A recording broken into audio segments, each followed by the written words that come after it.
बिस्मिल्लाहिर्रहमानिर्रहीम। अस्सलामु अलैकुम वरहमतुल्लाहि वबरकातुहू।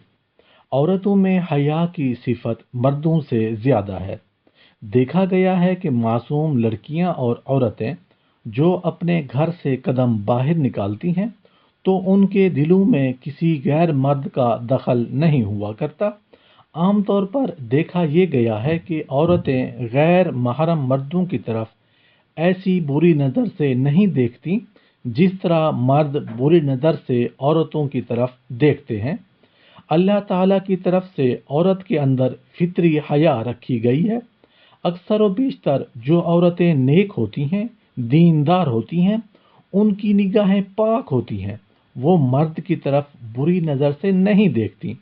हाँ, जिसकी किस्मत में अल्लाह पाक ने ख़राब कर दी हो उसकी तो बात ही कुछ और होती है। लेकिन आम तौर पर ये देखा गया है कि औरतों के अंदर अल्लाह रब्बुल इज़्ज़त ने ये भी सिफत रखी है कि वह हयादार होती हैं। सुबहान अल्लाह।